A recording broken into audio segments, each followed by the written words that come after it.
Well, just one day after the Jason universe reminds us how completely incompetent they are, A24 and Peacock swoops in to say, "Don't worry, Friday the 13th fans. We gotcha."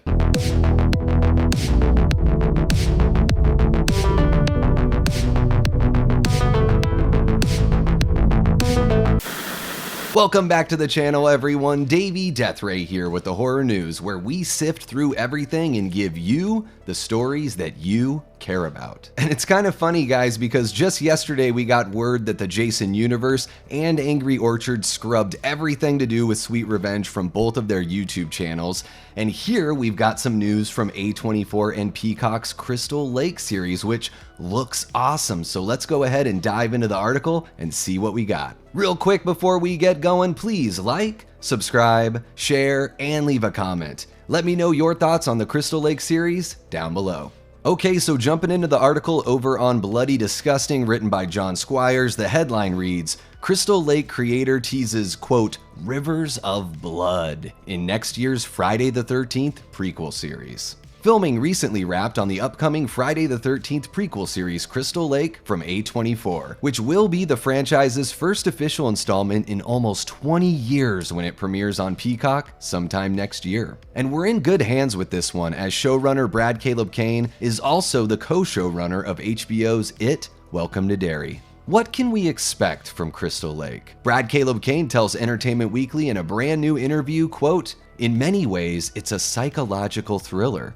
It's a paranoid 70s thriller." He continues, quote, "It has all of the DNA of a slasher without quite being a slasher. There are rivers of blood in the show. There are very, I think, ingenious kill sequences and deaths and murders, but it's all done in service of character and theme and place and time." Brad Caleb Kane goes on to say, quote, "I tried to think about Crystal Lake and a Friday the 13th prequel as, what era did the first movie come out of? It came out of the paranoid 70s thriller era. It came out of the mistrust of institutions era. It came out of the women's lib era, the National Organization for Women era, this consciousness-raising awakening era in America. I wanted to go and play with all of those themes." He also teases that star Linda Cardellini, who plays Jason's mother Pamela Voorhees in the series, is going to, quote, "shock and surprise a lot of people with her performance." He explains in his chat with Entertainment Weekly, quote, "I think Linda's gonna get a lot of attention for this role. She's inconceivably brilliant in it. I can't really say anymore."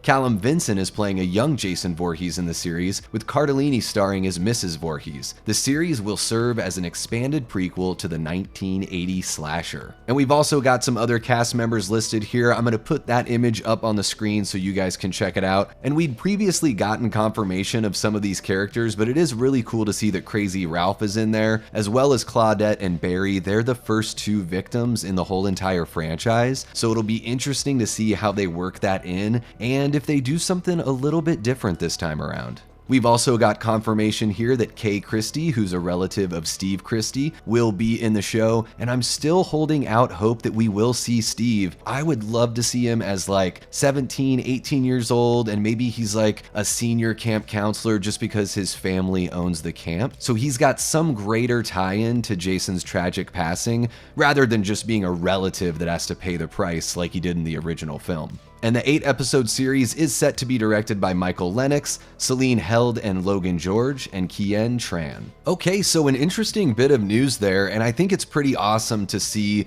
where Brad Caleb Kane is taking the show thematically. We've seen the set photos, we've seen the awesome production design and the costume design and everything like that. I'll put some of those pictures up here on the screen so you can check those out. And I really dig what he's saying about that 70s thriller vibe, you know, rivers of blood, but it's not gonna be like your traditional slasher, which I think will be really cool. I'm getting the idea that this is gonna be like a Bay of Blood, which is actually fitting because that movie inspired the original Friday the 13th. So, you know, it sounds like the violence isn't going to be in your face and on screen the way it was in the 80s, but it's going to be much more of like the remnants of the violence and seeing the aftermath, which I think is pretty cool. And the last thing I'll say in my editorial is I kind of forgot that he was the co-showrunner on It Welcome to Derry, and I've really been enjoying that show. There was a bit of a dip for episodes 2 and 3 for me, but everything since then has been amazing. Episode 7 was awesome, and I am so pumped for the finale.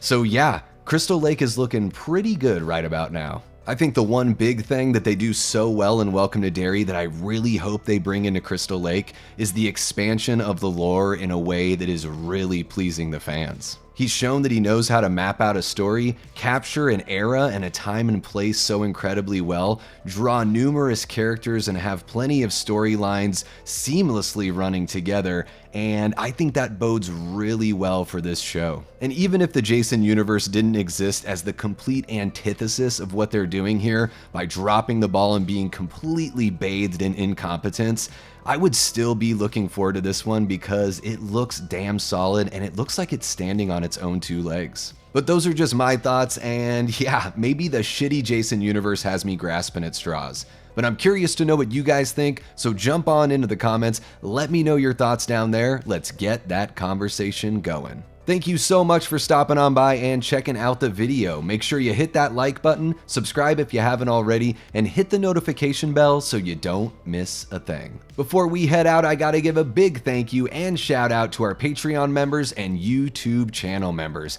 Guys, I couldn't do this without you, so I really mean it from the bottom of my cold little Davey Deathray heart when I say thank you so very much. That's going to wrap it up for this one, but don't worry guys, there will be more news to cover, so I will be back. And until next time, I've been and will continue being Davey Deathray.